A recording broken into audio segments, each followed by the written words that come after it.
श्री प्राणनाथ निज मूलपति श्री मेहराज सुना। श्री तेज कुंवर श्यामा जुगल को पल पल करूं प्रणाम।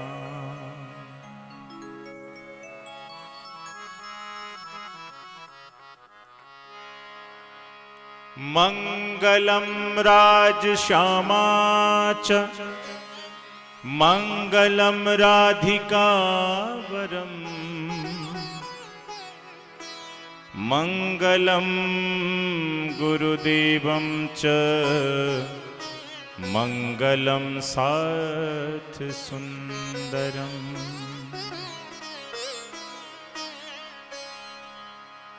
ध्येयं सदा परिभवग्नमभीष्टदोहम् तीर्थास्पदं शिवविरिञ्चिनुतं शरण्यं। भृत्यार्तिहं प्रणतपाल भवाब्धिपोतम् वंदे महापुरुषते चरणारविंदम।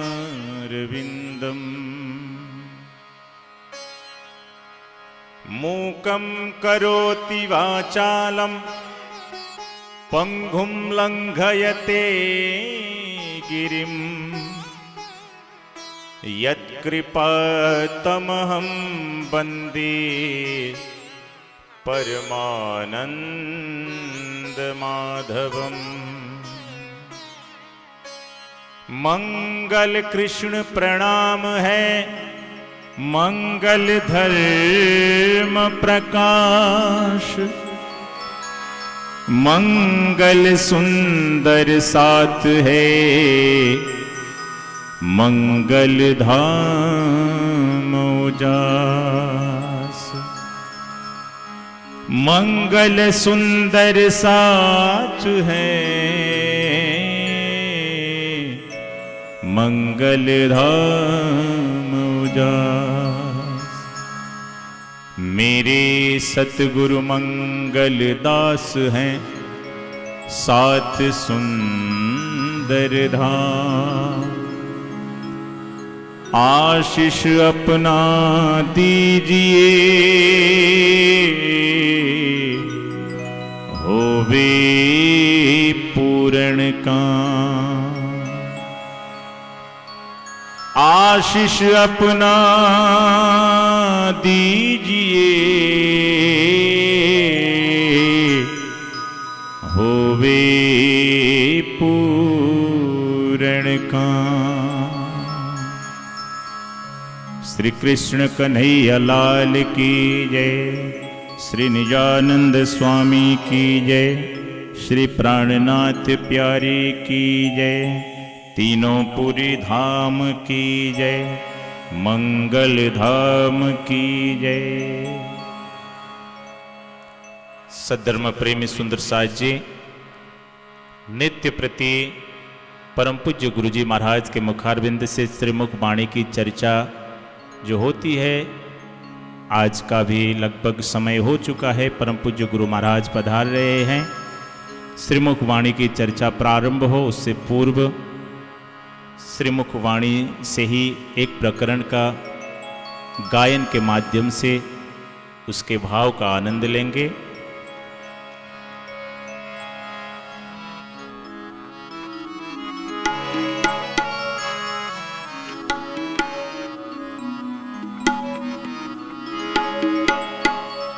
हो मेरी वासना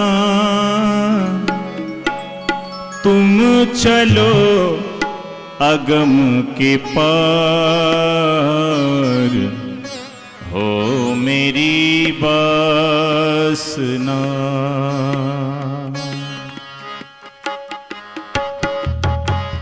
हो मेरी वासना तुम चलो अगम के पार। हो मेरी वासना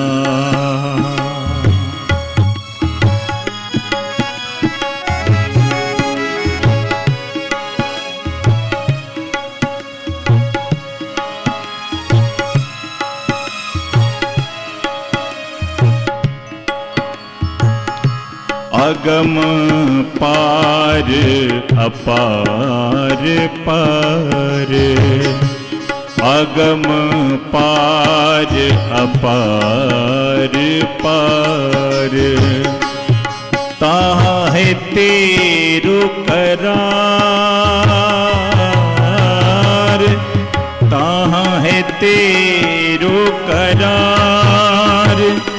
तू देख निज दरबार, अपनो सूरत यही संभार।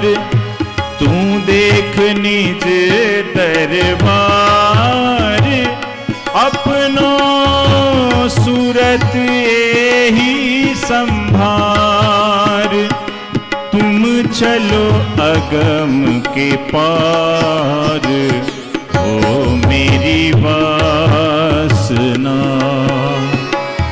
ओ मेरी वासना। तुम चलो अगम के पार, ओ मेरी वासना।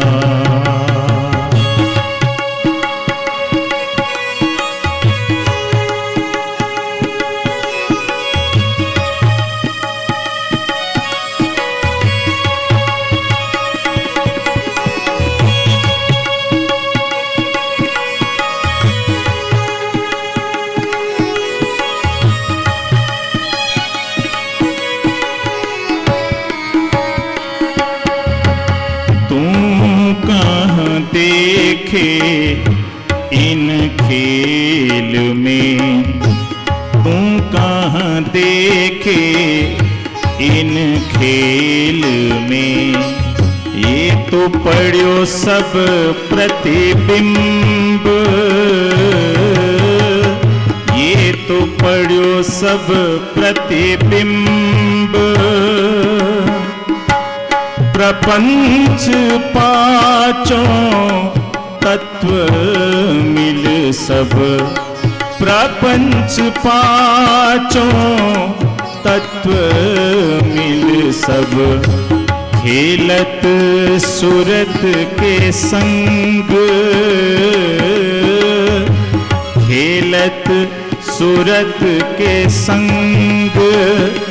तुम चलो अगम के पार, ओ मेरी वासना, ओ मेरी वासना। तुम चलो अगम के पार, ओ मेरी वासना।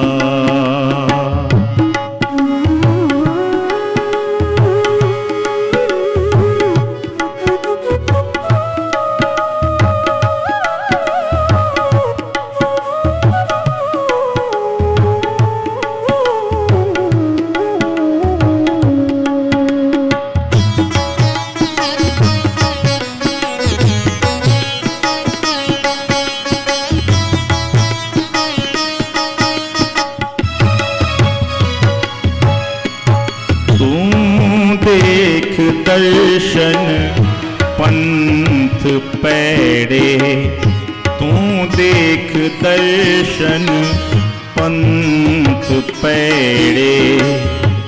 करे कीव सिद्ध साध, करे कीव सिद्ध साध। चढ़ी 14 शून्य समावे, चढ़ी 14 शून्य समावे। आड़ी अगम अगाध, आड़ी अगम अगाध। तुम चलो अगम के पार, ओ मेरी वासना, ओ मेरी वासना। तुम चलो अगम के पार, ओ मेरी वासना।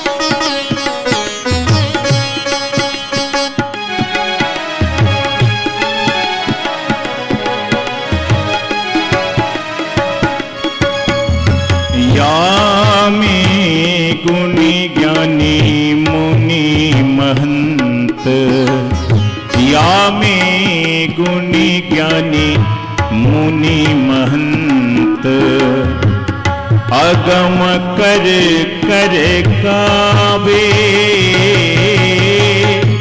अगम कर कर गावे। सुने सीखे पढ़े पंडित, सुने सीखे पढ़े पंडित, पार कोई नहीं पावे, पार कोई नहीं पावे। तुम चलो अगम के पार, हो मेरी वासना, हो मेरी वासना। तुम चलो अगम के पार, हो मेरी वासना, हो मेरी वासना, हो मेरी वासना। श्री प्राणनाथ प्यारे की जय। पिया ऐसे निपट में क्यों भई, कठिना कठोराति ढीठ। श्री धाम धनी पहचान के, फेर फेर देत मैं पीठ, फेर फेर देत मैं पीठ। बोलो कृष्ण कन्हैया लाल की जय, श्री निजानंद स्वामी की जय, श्री प्राणनाथ प्यारे की जय, महारानी बाईजुराज की जय, महाराजा छत्रसाल की जय, गुरुजी मंगलदास महाराज की जय, श्री कृष्ण प्रणामी धर्म की जय, तीनों पुरी धाम की जय, सर्व सुंदर साथ की अंदर पर्दा उड़ाइया प्रणाम। उपस्थित धर्म प्राण शिरोमणि सुंदर साथ जी, माताएं, बहनें, भाइयों, बहुत सुंदर अवसर, सुंदर बेला, सुंदर ज्ञान, सुंदर साथ की संगति। सबसे बड़ी संगति तो सुंदर साथ के साथ उठना, बैठना, चलना, फिरना, बातें करना। देखिए घर में भी संगति होती है, पर घर की संगति में पारिवारिक संगति है ना, परिवार। इसलिए परिवार में एक मोह का आकर्षण तो होता है, पर वो आनंद नहीं आता जो आनंद सुंदर साथ के साथ रहने का, सुंदर साथ के बीच रहने का, प्रणाम प्रणाम करते रहने का जो आनंद है नहीं, एक निराला होता है। क्योंकि घर में कभी कभी पारिवारिक क्लेश भी होता है ना, कोई कुछ बोलेगा, कोई कुछ बोलेगा, और घर में वही वही लोग को रोज रोज देखना है, आज भी, कल भी, परसों भी, नरसों भी, कितना देखेंगे। सुंदर साथ में क्या है कि नए नए चेहरे देखते हैं, नए नए प्रांत से आते हैं, नए नए भक्त आते हैं, नए नए साथी आते हैं, और सब में प्रेम दिखता है, सब में भाव दिखता है, सब में भक्ति दिखती है। तो ये सब देखने का, दर्शन करने का आनंद, ये परम धाम का ही एक अंश मात्र आनंद है। देखिए सुंदर साथ दुनिया में एक डिग्री है ना, हमारी सुंदर साथ की डिग्री हमें प्राप्त है। जब से तारतम मिला तब से डिग्री मिल गई। लोग कई कई डिग्रियां लिए हुए होते हैं, पढ़े लिखे लोगों से आप मिलिए तो बड़ी सारी डिग्रियां उनके पास होती है, MA, PhD, DLiT, MPhil। Computer science में अलग है, मेडिकल साइंस में अलग है, इंजीनियरिंग में अलग है, बड़ी सारी डिग्रियां हैं। पर दुनिया में 3 डिग्रियां जरूरी है। एक है मानवता की डिग्री, सब में मानवता आ जाए, विश्व मानव एकता कहते हैं ना, विश्व भर के मानव में मानवता आ जाए तो न लड़ाई होगी, न झगड़े होंगे, न द्वंद्व होंगे, न फंद, सब मिल करके रहेंगे। विश्व इतना बड़ा परमात्मा ने रचा है कि सारे इंसान यहाँ हंसी खुशी से जी सकते हैं। पर जहां नेताओं में मानवता की कमी आती है ना, फिर एक देश दूसरे देश के ऊपर आक्रमण कर देता है। मानव ही मरते हैं वहां पर, और मानव पे कौन मरते हैं? जो दोषी भी नहीं है, निर्दोष लोग वहां पर मर जाते हैं मानवता के बिना। इसलिए पहले डिग्री है मानवता की डिग्री, फिर दूसरी डिग्री है जिस देश में हम रहते हैं उस देश के नागरिकता की डिग्री।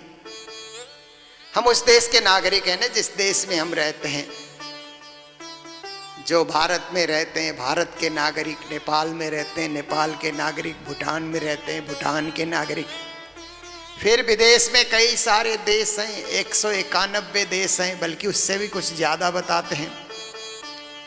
अपने अपने देश के नागरिक बन करके देश के लिए भला सोचना। हमारा देश महान, जैसे हम लोग कहते हैं ना, मेरा भारत महान। अपने देश को महान समझना और अपने देश के नागरिक होने का गर्व करना।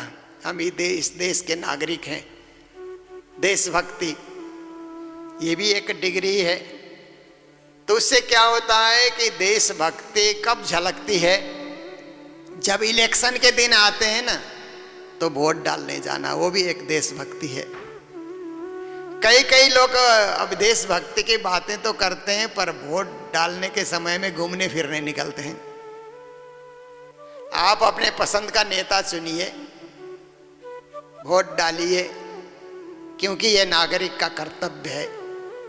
सरकार ने हमारे कितने ये आइडेंटिफिकेशन बना करके दिए ना, आधार कार्ड है, वोटर कार्ड है, पासपोर्ट है, राशन कार्ड है, और वे कितने आप देखते हैं ना, बहुत सारे परिचय पत्र सरकार ने हमें दिए। उनके चलते हम देश विदेश भ्रमण करते हैं। अगर सरकार ये परिचय पत्र न दे तो हम कहीं जा भी नहीं सकते हैं, बैंक में अकाउंट भी हम नहीं खोल सकते हैं। सरकार ने ये सुविधा दी तो हम सब कुछ कर रहे हैं, कमा रहे हैं और उसको बैंक में डिपॉजिट किए जा रहे हैं। तो जिस सरकार ने इतनी सारी डिग्रियां दी और नागरिकता के जो है एक प्रमाण पत्र भी आपको दे दिया वोटर कार्ड के रूप में, तो देशभक्ति करने वालों को चाहिए कि वोट के समय में जाएं और वोट डालें। वो भी उनका एक कर्तव्य है, नागरिक होने की एक ड्यूटी है। फिर एक और डिग्री हमारे साथ लगी हुई है, हम प्रणामी हैं, सुंदर साथ हैं, ये भी तो हमारी डिग्री है, धर्म की डिग्री है। ये देश से मिली हुई डिग्री क्या है? नागरिकता। विश्व से मिली हुई डिग्री क्या है? मानवता। धर्म से मिली हुई डिग्री है सुंदर साथ। कई लोग वैष्णव कहते हैं ना, वैष्णव, शैवी, शाक्त, फिर नानक पंथी, कबीर पंथी, दादू पंथी। हम प्राणनाथ जी के सदगुरु के अनुयायी हैं, परंतु हम सुंदर साथ। तो ये भी हमारी डिग्री है, इसलिए इस डिग्री को बचाए रखना है। लोग डिग्रियां प्राप्त करते हैं ना, तो अच्छी तरह सुरक्षित रखते हैं ना अपनी अपनी डिग्रियों को। पर दुनिया के डिग्री किस काम की अगर उसमें मानवता की डिग्री न हो?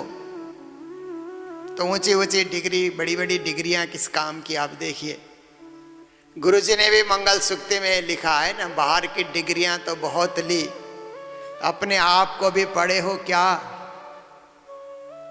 ये प्रश्न है गुरुजी का कि बाहर की बड़ी सारी डिग्रियां आपके पास है, पर खुद को पढ़े हो कि नहीं? अपने आप को जानते हो कि नहीं? तो हम स्वयं को जाने, स्वयं को पहचाने।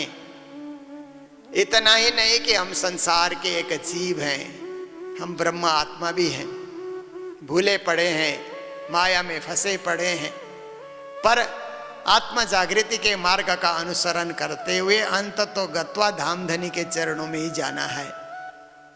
ऐसा विस्मृति में से स्मृति के मार्ग को पकड़ना इसी को जागनी कहा जाता है, जो श्री जी महाराज वाणी के माध्यम से हमें समझा रहे हैं, जगा रहे हैं।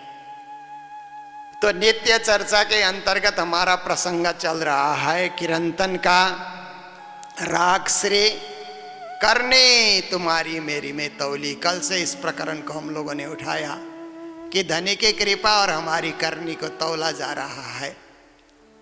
तो कहते हैं अंदर पर्दा उड़ाइया, हे धनी आपने मेरे अंदर के माया का पर्दा आपने हटा दिया, उड़ा दिया, निकाल दिया। जब तक माया का पर्दा होता है ना, घर से मंदिर कोई आता ही नहीं है। मेरा घर मेरा घर मेरा परिवार, सुबह से शाम तक। माताओं को देखिए घर में कितना खटती है ना, बिना सैलरी की। अब काम करने वाले रखो तो आप देखिए, आजकल तो काम करने वाली 10,000 15,000 20,000, देखिए जैसे कोई कंपनी में काम कर रहा है। बड़ी बड़ी कंपनी में लोग काम करते हैं ना, इस तरह से हो जाता है। पर एक माता घर में काम करती है सुबह से शाम तक, परिवार उठने से पहले उठती है, घर की साफ सफाई करती है, भोजन बनाती है। कई कई माताएं तो कपड़े भी धो डालती है, सारा कुछ। और आए गए हैं तो उनको खिलाना पिलाना, हाथ जोड़ना, सेवा सत्कार करना, और शाम को सब सो जाते हैं, उसके बाद सोना। कितना काम है ना। क्योंकि तो सोचती है कि इस घर को छोड़ करके हम मंदिर जाएंगे तो घर का काम रह जाएगा। माया का पर्दा डला हुआ है, मेहनत बहुत कर रही है पर फल कुछ नहीं मिल रहा है, सैलरी भी नहीं मिलती है और परमात्मा का धाम भी नहीं मिलेगा। घर घर घर माया, मेरा घर मेरा परिवार मेरा संसार, मेरे अपने सगे संबंधी इष्ट मित्र कुल कुटुंबी। तो जिन माताओं को ब्रह्म ज्ञान मिलता है, गुरु का आशीर्वाद मिलता है, घर संभालती है, क्योंकि घर संभालना तो उनका स्वभाव है। पर समय में कभी कभी समय निकाल करके मंदिर जाना, सत्संग करना, परिक्रमा करना, आरती पूजा ध्यान चिंतन चितवनी आदि आदि में भी संलग्न होना। कौन करता है? जिसके अंदर का पर्दा राज्य ने हटा दिया। अंदर पर्दा उड़ाइया, मेरे अंदर का पर्दा राज्य महाराज आपने उड़ा दिया, निकाल दिया। अब आपके और हमारे बीच में कोई व्यवधान नहीं है, आप सामने हम आपके सामने। तो भी न बदलिया हाल।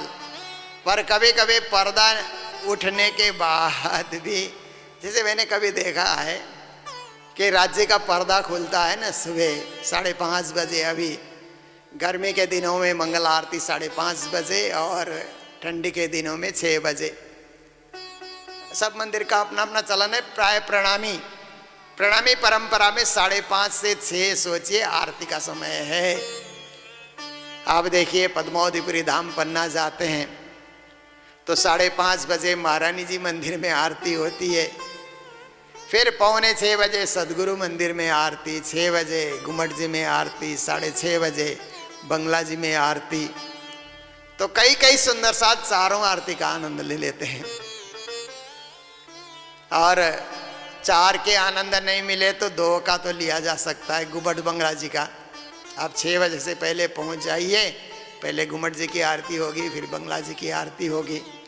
तो आप देखिए जब पर्दा खुलता है, आरती के समय में क्या होता है कि पर्दा खुलता है ना, उसके बाद आरती होती है। पहले तो श्रृंगार होता है अंदर, श्रृंगार होने के बाद फिर पर्दा खुलता है तो राज्य की आरती होती है। तो पर्दा खुला, पर्दा खुलते समय में अटेंशन में रहना चाहिए। राज्य का पर्दा खुलने वाला है, हाथ जोड़ करके वहाँ चुपचाप खड़े होना चाहिए। पर कई लोग क्या है कि उस समय में गप सप करते हुए नजर आते हैं। तब कौन सी बात बीत गई, कौन सी घटना तब घटी? राज्य के दर्शन से बढ़कर और क्या घटना होगी? उससे इम्पोर्टेंट क्या है कि हम गप्पे कर रहे हैं, बातें कर रहे हैं, इधर उधर की कर रहे हैं। और कई लोग क्या है कि नकारात्मक विचार के लोग होते हैं ना, तो इधर खड़े हो जाओ, इधर खड़े हो जाओ, इधर जाओ, उधर जाओ, ऐसे करो, उसी समय कर देते हैं। तो हमने तो मंगलधाम में प्रयास किया है कि कुछ बोले बिना आरती हो जाए।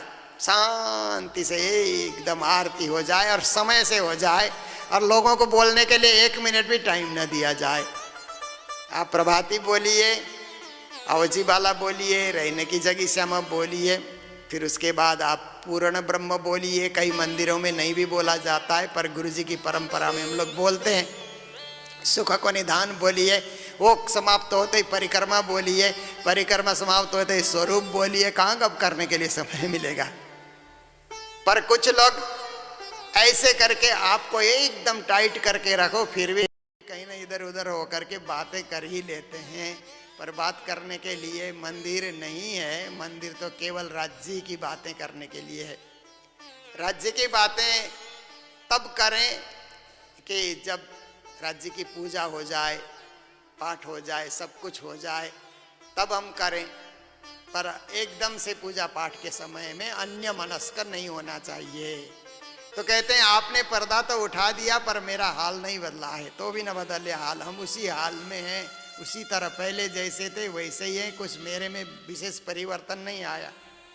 नकस न मीट्यो मोह मूल को। फिर कहते हैं कि मेरे अंदर एक नकस, मतलब नक्शे को बोलते हैं ना, नकसकारी ऐसे भी कहा जाता है ना, तो पिक्चर को, एक नक्शा मैंने मेरे आंखों से मेरे दिल में मोह का नक्शा खींच लिया है।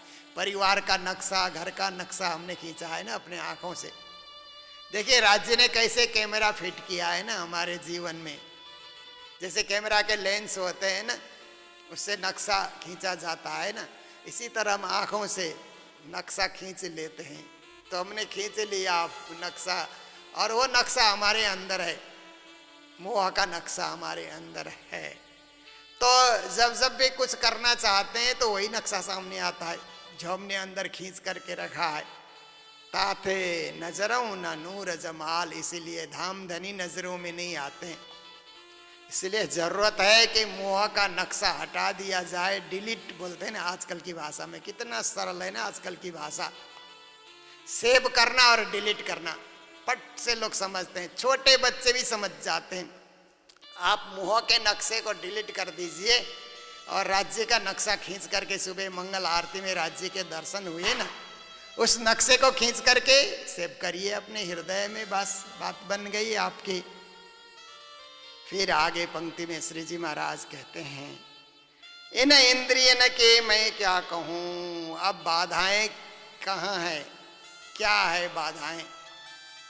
परिवार में बाधाएं है कि व्यापार में है कि समाज में है, लोगों में है। तो श्री जी महाराज कहते हैं बाधाएं अपने आप में भी है। हमारे ही साथ कुछ कुछ बाधाएं जुड़ी हुई है कि हमारी जो इंद्रियां हैं ना, ये इंद्रियां बीच बीच में बाधाएं डालती रहती है। इन इंद्रियों को मैं क्या कहूँ, कहते हैं ये तो अवगुण ही की काया। इंद्रियों में से अवगुण उत्पन्न होते हैं। जैसे आप देखिए कि हमारे पाँव भी तो कर्मेंद्रियां है ना। पलैथी मार करके बैठने की इच्छा होती है ना, मंदिर में जाते हुए कभी कभी लगता है चलो राज्य के सामने, जैसे मूल मिला में हम लोग पलैथी मार करके बैठे हैं ना राज्य के सामने, सब सखियां बैठी, ऐसे ही आसन में बैठे, पर पाँव रूपी इंद्रिया साथ नहीं देता है। पाँव एकदम दुखने लग जाता है। आजकल तो ज़्यादा ही है लोगों को, घुटन में दर्द, कमर में दर्द, झुका नहीं जाता। प्रणाम करने के लिए राज्य के आगे झुके तो कमर में दर्द है, घुटन में दर्द है, तो हम पलैथी मार करके बैठ नहीं सकते हैं। तो ऐसे एक एक इंद्रियां कहीं ना कहीं बाधा डालती है।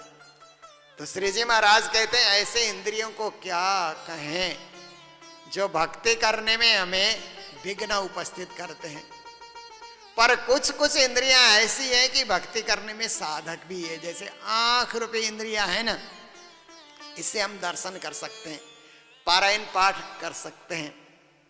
तो हम पारायण पाठ करें आंख रूपी इंद्रियों के द्वारा। पर आंख रूपी इंद्रियां पारायण, कई कई जगह मैंने देखा कि लोग मोबाइल भी देखते जाते हैं, पारायण भी पढ़ते जाते हैं। एक बार एक आदमी को मैंने देखा अखंड पाठ में बैठा है, मोबाइल भी देख रहा है, अखंड पाठ भी कर रहा है। मैंने कहा इतनी क्षमता, हाँ इतनी काबिलियत उसमें कैसे आ गई, दोनों चीज एक साथ कर रहा है। एक तरफ ध्यान तो एक ही तरफ रहेगा ना, एक ही तरफ ध्यान केंद्रित रहेगा। आप दो जन से एक साथ बात नहीं कर सकते ना, कभी भी वो दो जन से एक साथ बात होगी ही नहीं। और दो आदमी को एक साथ चिट्ठी भी नहीं लिखी जाती है ना, एक बार कंसंट्रेशन एक में होगा, फिर दूसरे में होगा, फिर तीसरे में होगा, इस तरह से। पर क्या होता है कि ये आंख रूपी इंद्रियां सोचती है कि किसी ने कुछ मैसेज भेज दिया होगा, किसी ने कुछ फोटो डाली होगी, है ना, आ गई ना। आजकल तो ये सोशल मीडिया है ना, फेसबुक आदि, यूट्यूब आदि ये मीडिया हैं।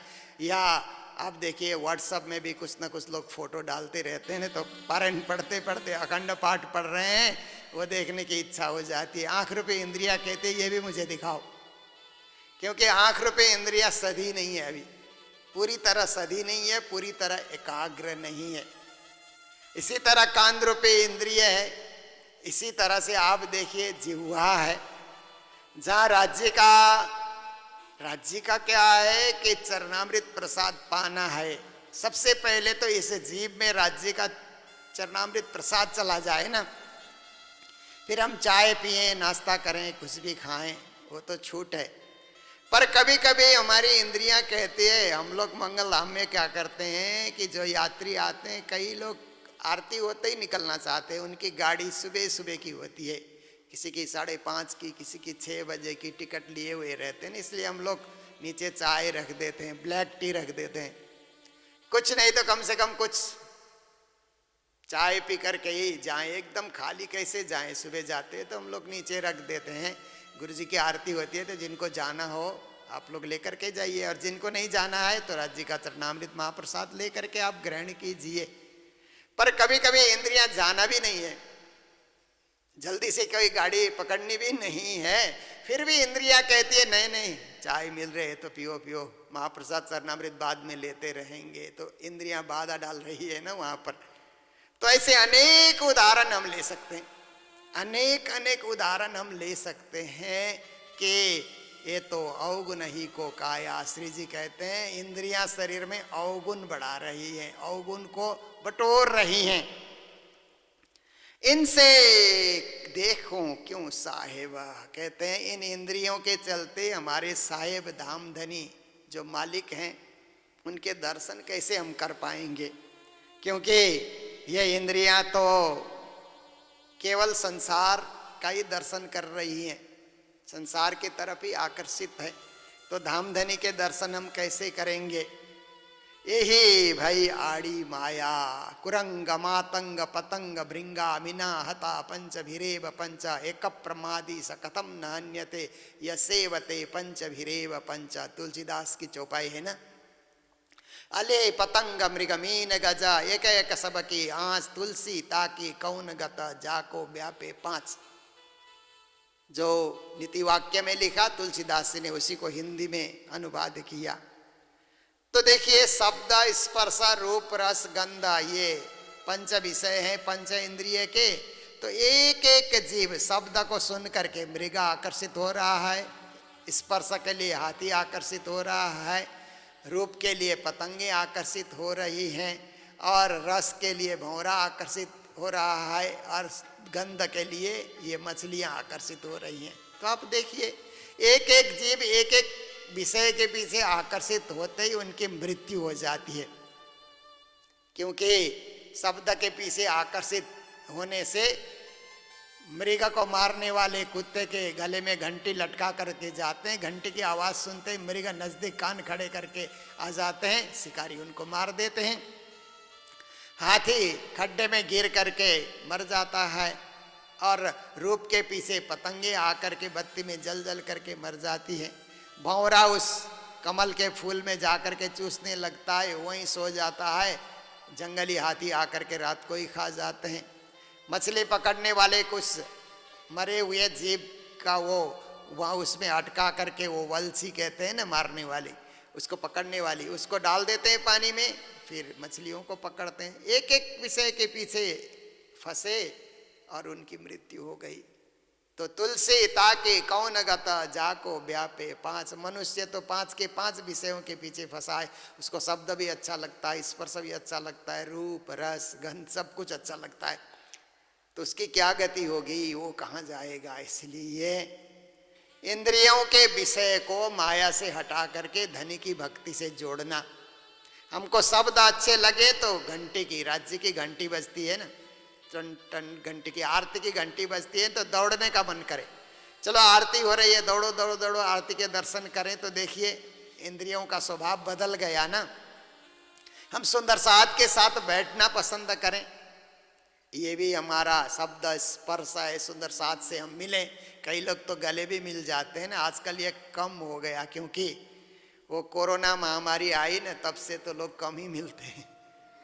पहले मिलते थे, अब कम ही मिलते हैं। हम लोगों को भी अब मिलना अच्छा नहीं लगता है, पता नहीं किसके पास क्या बीमारी है, आकर के गले लग जाएगा। वो तो गले लगेगा, बीमारी भी डाल के चला गया तो महा मुश्किल है। सर्दी जुकाम की बीमारी भी है ना, तो डॉक्टर लोग कहते हैं कि एक बार छींक मारी उसने तो 1.5 मीटर तक उसके जो है ना, उसके जो कीटाणु होते हैं या जम्स होते हैं, जो भी होते हैं वायरस, वो 1.5 मीटर तक जा करके वो मर जाते हैं। तो कोई छींक रहा है तो 1.5 मीटर दूर होना चाहिए फिर। और कोई कभी भी कहीं भी छींक सकता है, कोई उसका तो कोई ठिकाना नहीं है। इसलिए अब थोड़ा बच बच के रहना पड़ता है। फिर भी हम दिल से मिले रहें। शरीर से मिलने से क्या है, दिल से हम मिले रहें, भाव से मिले, प्रेम से मिले, प्रणाम से मिले। क्योंकि उस समय प्रणाम का प्रभाव बढ़ गया ना। अब देखिए हमारे प्रणाम में हाथ जोड़ते हैं, प्रणाम करके दोनों हाथ उसके हाथ के सामने हमारे हाथ को सटाना कोई जरूरी नहीं है ना, हम दूर से भी कर सकते हैं। पर जो हाथ मिलाने वाले हैं उनका छूट गया। आप देखिए विदेशी पद्धतियां सब फेल हो गई और हमारी भारतीय पद्धतियां लोग पसंद करने लगे, क्योंकि इसमें कोई बीमारी, एक दूसरे का जो बीमारी आने का कोई भय नहीं रहेगा। तो आप देखिए इंद्रियों को स्पर्श रूप में क्या है कि केवल संसार के रूप के पीछे हम पागल न हो। पागल होते हैं ना कई लोग, तो घर में देखिए फिल्म खेलने वाले की फोटो घर में लगी रहती है ना। कुछ बच्चे होते हैं ना दीवाने, वो रख देते हैं। कुछ खिलाड़ियों के फोटो रखते हैं कई, कुछ नेताओं के फोटो रखते हैं। वो तो क्षणिक है, बदल जाएंगे, उनसे अच्छे आएंगे तो वो पुराने हो जाएंगे। पर हम राज्य की फोटो रखें, साक्षात पर ब्रह्म श्री कृष्ण राधा रानी। आप देखिए राज्य का ही स्वरूप तो है, राज्य के विविध स्वरूप है। सदगुरु की फोटो रखें, प्राणनाथ जी की, अपने गुरु जी की रखें। देखिए तो इस तरह से उनके दर्शन करें, वो रूप के हम दर्शन करें और वो रस हम चखें। सबसे पहले राज्य को भोग धरा करके प्रसाद का रस हम लोग चखें, संसार के रस के पीछे न भागें। और सुगंधि भी हम लोग लेना, तो मंदिर जा करके अगरबत्ती की हम लोग सुगंधि लेना, कितनी अच्छी बात है ना। एक अगरबत्ती हम जलाते हैं, पूरा वातावरण सुगंधित सुगंधमय हो जाता है। तो ऐसे इंद्रियों को संसार से उठा करके, संसार से हटा करके राज्य की भक्ति से जोड़ना है। यही भाई आड़ी माया कहते हैं कि ये जो इंद्रियां हैं ये माया के साधन है। इसीलिए ये आड़े हो करके रोकना। कभी कभी क्या होता है कि आप गाड़ी स्पीड लेकर के जा रहे हैं, बीच में वो कुछ वो बम्पर बने हुए होते हैं ना, तो गाड़ी को स्लो करना पड़ता है। अगर आपने गाड़ी स्लो नहीं की तो गाड़ी उछलने लगती है वहाँ पर, तो व्यवधान डाल देते हैं ना। कहीं स्कूल आ रहा है, हॉस्पिटल है, सामाजिक संस्थाएं हैं, तो सरकार वहाँ पे, हाईवे में तो ये नहीं होता है पर छोटे छोटे रास्ते में आपको देखने को मिलता है व्यवधान डाल देना। ऐसे ही हमारे भक्ति की गाड़ी आगे बढ़ रही है।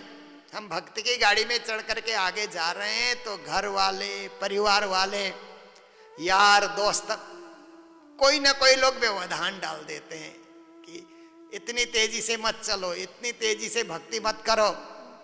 वो लोग व्यवधान डाल देते हैं, तो उन व्यवधानों से भी बचते हुए निकलना है। बम्पर आने से हम वहीं नहीं रुक जाते हैं, फिर धीरे करके फिर निकल जाते हैं, फिर आगे की स्पीड बढ़ा लेते हैं। घर में भी, परिवार में, समाज में व्यवधान आना स्वाभाविक है, पर उनसे घबराना नहीं चाहिए, उनसे विचलित नहीं होना चाहिए। स्थिर हो करके और एकदम अप्रकंप कहते हैं ना, एक शब्द है ना संस्कृत में, अप्रकंप मतलब बिना कुछ घबराए, बिना कुछ कांपे। कभी कभी कंपन होता है ना, आदमी धीरे धीरे वृद्ध होता है तो शरीर में कंपन आना स्वाभाविक हो जाता है। तो क्या होता है कि आप देखिए कि आपने दिया जलाया, थोड़ी थोड़ी हवा चलती है तो उसमें भी कंपन शुरू हो जाता है ना। फिर हम पंखा भी बुझा देते हैं, आरती के समय में पंखा भी नहीं रखते हैं क्योंकि अप्रकंप हो हमारी आरती। आरती एकदम कांपती हुई आरती, हम राज्य की आरती करेंगे तो मन में शांति नहीं होती है। राज्य के आगे आरती जलती रहे, जब तक जले आरती जलती रहे। ऐसे ही हमारी भक्ति भी अप्रकंप हो, कांपने वाली भक्ति, डरने वाली भक्ति, भयभीत होने वाली भक्ति, वो भक्ति काम नहीं आती है। स्थिर भक्ति, दृढ़ भक्ति और वास्तविक भक्ति, उसी को अप्रकंप भक्ति कहा जाता है। तो ऐसी भक्ति हम लोग आगे करते चलें। निर्मल नजरों न आवही, कहते हैं अपनी नजर को निर्मल बनाए, निर्मल दृष्टि से हम देखें। कैसे हम लोग गाते हैं ना, जय जय सतगुरु आरती तेरी, निर्मल दृष्टि करी जी न मेरी। कितनी अच्छी बात है ना। सदगुरु हम आपकी आरती करते हैं क्योंकि आपने हमारी दृष्टि को निर्मल बनाया। देखिए, निर्मल दृष्टि से देखेंगे तो सब निर्मल ही निर्मल दिखता है। और आप फिर क्या है कि अहंकार की दृष्टि से देखेंगे तो सब चारों ओर लड़ाई झगड़े। इसलिए तो महाभारत की एक कथा गुरु महाराज सुनाया करते थे कि युधिष्ठिर उस राजसु यज्ञ की तैयारी करने लगे तो भीमसेन को कहा कि जाओ पंडितों को ढूंढ करके आओ, वेद पाठ करने वाले, हवन यज्ञ करने वाले, क्योंकि यज्ञ में तो हवन होता ही है।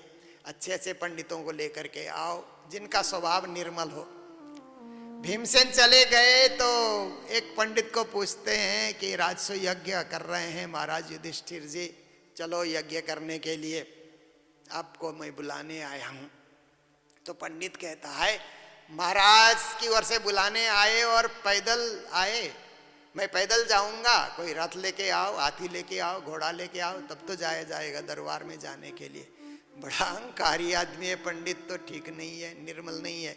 भीमसेन निकले, दूसरे पंडित से मिले तो कहा कि यज्ञ के लिए आप चलिए। तो बोला कितना दक्षिणा मिलेगा?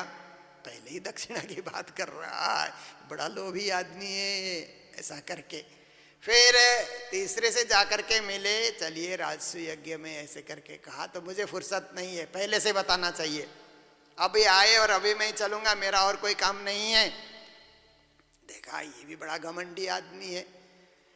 देश में कई रात भर वो घूमते रहे, कई कई जगह वो गए, परंतु एक भी निर्मल स्वभाव वाला पंडित नहीं मिला। तो खाली आए, कहते हैं महाराज आपने जैसा कहा ना निर्मल पंडित को लेकर के आना, कोई मिला ही नहीं। युधिष्ठिर ने कहा तुम राज्य की व्यवस्था देखो, मैं चलता हूँ। युधिष्ठिर गए तो भीमसेन ने जिन जिन पंडितों को रिजेक्ट किया था उनको ही लेकर के आए, और नए कहाँ से ढूंढते थे, तो वही ब्राह्मण लोग, उनको ही लेकर के आए। तो आते ही भीमसेन कहते हैं ये घमंडी है, ये क्रोधी है, ये लोभी है, इसने मेरे से ये कहा। युधिष्ठिर ने कहा चुप रहो, तुम्हारे में अहंकार है तो सामने वाला अहंकारी दिखता है, तुम्हारे में लोभ है तो सामने वाला लोभी दिखता है, और तुम्हारे में द्वेष है तो सामने वाला द्वेषी दिखता है। मेरा हृदय निर्मल है, मेरी दृष्टि निर्मल है, इसीलिए सारे पंडित मेरे लिए निर्मल है। यज्ञ शुरू करो। पंडितों ने भी यज्ञ शुरू कर दिया, बढ़िया से यज्ञ संपन्न हो करके गया। भीमसेन जी पछताते रहे और अपने स्वभाव को निर्मल बनाने के लिए कोशिश करते रहे। तो इस उदाहरण से क्या है कि हम अपनी दृष्टि को निर्मल करें।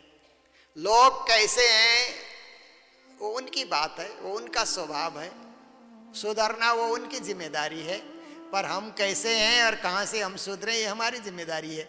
हम तो सुधर सकते हैं ना, हम अपने आप को सही दिशा दे सकते हैं और सही कदमों से आगे बढ़ा सकते हैं। और क्या कर रहे हैं, और लोगों की हम बातें देखें तो कभी हम सुधरेंगे ही नहीं। जैसे कभी कभी बच्चे होते हैं ना, तुमने ये काम किया तो बच्चे बोलते हैं उसने भी किया, उसने भी किया, उसने भी किया, 10 बच्चों का नाम ले देता है, ये सब बदमाश है, हमने अकेले बदमाशी नहीं की है। ऐसा बच्चा कभी नहीं सुधरता है। जिस बच्चे को कहें कि तुम ये चोरी कर रहे हो या बदमाशी कर रहे हो या आलस्य कर रहे हो तो कल से नहीं करूँगा ऐसा कहेगा तो वही सुधर सकता है। इसलिए जीवन में हम भी खुद को सुधारने के लिए प्रयास करें। और लोग क्या कर रहे हैं इसको देखते रहेंगे तो समय निकल जाएगा, हमें सुधरने का वक्त ही नहीं मिलेगा। इसलिए हमारे पास आज वक्त है, उसका लाभ लें और अच्छा कार्य हम करते चलें, अच्छा जीवन हम जिएं और अच्छी भक्ति राज्य की हो जाए। इसी जीवन में पूरी भक्ति हो जाए ताकि आवागमन के चक्कर में हमको जाना न पड़े। निर्मल नजरों न आवे ले बैठी संग चंडाल, कहते हैं ये मोह माया रूपी चंडालनी जो माया है ना, उसको हम पकड़ करके बैठे हुए हैं। उपजत ऐसी अंगते उतारों उल्टी खाल, श्री जी महाराज कहते हैं कि ऐसे करें कि इनको धिक्कार। शरीर के चमड़ी उतारने वाली बात नहीं है, शरीर में चमड़ी के ऊपर जो मोह का आवरण लगा हुआ है ना, उसको उतार देना है। हमारे शरीर के ऊपर पूरा आवरण है मोह का, तो मैं मेरा इस तरह का जो आवरण है उसको उतार देना है। श्री जी कहते हैं बिना उसको उतारे कभी हम निर्मल हो नहीं सकते। निर्मल होने के लिए कोशिश करें, अपने आप को सुधारें और अपने आप को सही दिशा दें, भक्ति से जोड़े रखें, यही हमारे लिए परम कर्तव्य होगा। तो आज यही चर्चा को विराम देते हैं, क्योंकि हम लोग तो आधा घंटा चर्चा में बैठते हैं। प्रातःकाल ऑनलाइन चर्चा ये आप लोग सुनते ही हैं। जो जुड़े नहीं हैं तो YouTube में प्रणामी मीडिया से आप लोग जुड़िए, प्रतिदिन घर बैठे आपको चर्चा सुनने का अवसर मिलेगा। ये सुविधा सोशल मीडिया ने दे रखी है और उसका लाभ हम सब घर बैठे ले रहे हैं, हम भी उसी कोशिश में लगे हुए हैं। तो आज के दिन जो भंडारे की सेवाएं हमारे पास आई है मंगलधाम में, मैं उनका नाम उच्चारण करना चाहूँगा। आज के दिन अखंड पारायण जो मंदिर में पढ़ा गया उसकी पूर्णाहुति और भंडारे की सेवा है। उसमें माताजी मोहनबाई जो सिक्किम जोरथांग से आई है उनकी ओर से यह सेवा है, और भारत, गौरी, अनुराधा, सुनीता, शेर बहादुर उनके परिवार के जो सदस्य बच्चे हैं उन सब का नाम भी दिया गया है। आज के दिन सुबह नाश्ता की सेवा हैदराबाद लिमानी निवासी उर्मिला जगदीश भाई के पुत्र नीलेश, वंदना और मितेश, नीलेश और वंदना, नायरा, परिसा, ऐसे परिवार बच्चों का भी नाम है, सबकी ओर से ये सेवा आई है। और आज के दिन मुंबई से श्री रंगनाथ सोमानी जी और श्रीमती सरला सोमानी, मधुर, अर्पण, मंजरी, ये सब की ओर से भी हमें सेवा प्राप्त हुई है, उनको भी बहुत बहुत धन्यवाद। और आज ही के दिन दार्जिलिंग निवासी आत्माराम जी, उनकी धर्मपत्नी आनंदी देवी जो परम भक्त हैं गुरु जी के, उनके परिवार की ओर से भी भंडारे की सेवा हमें प्राप्त हुई है। उन सबको मंगल बधाई देते हुए चर्चा को यहीं विराम दे रहे हैं, चौपाई दोहराते हुए।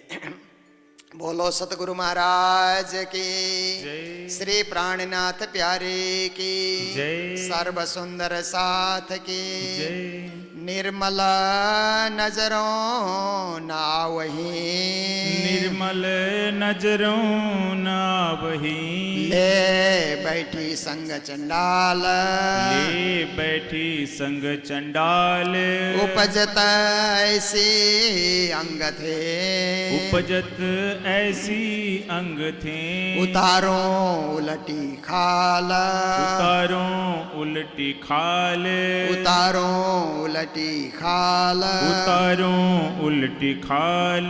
बोलो श्री प्राणनाथ प्यारे की जय, श्री धाम के धनी की जय। प्रणाम। पिया तुम हो तैसी कीजियो, मैं अर्ज करूं मेरे पीव जी, हम जैसी तुम जिन करो, मेरा तलप तलप जाए जीव जी। जिबरा तो जीवे नहीं, क्यों मिटे दिल की प्यास जी।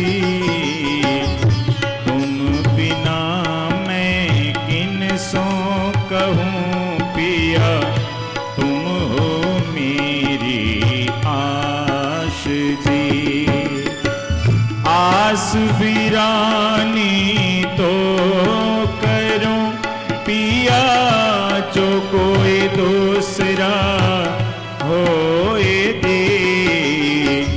सब विध पिया जी समरथ, दिन रैन जात रोए रोए जी। जन्म अंधे जो हम होते पिया, सो तुम देखते किए दी। जब तुम आप दिखाओगे तब देखूंगी नैनन भर जी। ये पुकार पिया सुन के अब ढील करो तुम जीन जी। छिन छिन खबर जुली दियो, मैं अर्ज करूं दुल्हीन जी। एती अर्ज मैं तो करूं पिया, आड़ी भई अंतराय जी। सो आड़ी अंतराय टाल के दुल्हा लीजिए कंठ लगाए जी। कंठ लगाए कंठ सो पिया, कीजिए हास बिलास जी। वारिणी जाए श्री इंद्रावती पिया, राखो चरणों के पास जी। तुम दुल्हा मैं दुल्हिनी पिया, और न जानो बात जी। इसक सो सेवा करूं धनी, सब अंगों साक्षात जी। सदा सुखदाता धाम धनी, मैं क्या कहूँ इन बात जी। श्री महामति जुगल स्वरूप परवारी, अंगना बलि बलि जात जी। सदा सुखदाता धाम धनी, मैं क्या कहूँ इन बात जी। श्री महामति जुगल किशोर परवारी, अंगना बलि बलि जात जी। पिया तुम हो तैसी कीजियो, मैं अर्ज करूं मेरे पीर जी। हम जैसी तुम जिन करो, मेरा तलफ तलफ जाए जीव जी। मेरा तलफ तलफ जाए जीव जी। कृष्ण कन्हैया लाल की, श्री निजानंद स्वामी की, श्री प्राणनाथ प्यारे की, तीनों पुरी धाम की, गुरुजी मंगलदास जी महाराज की, मंगल धाम की, समस्त सुंदर साथ की, आज के आनंद की। प्रणाम।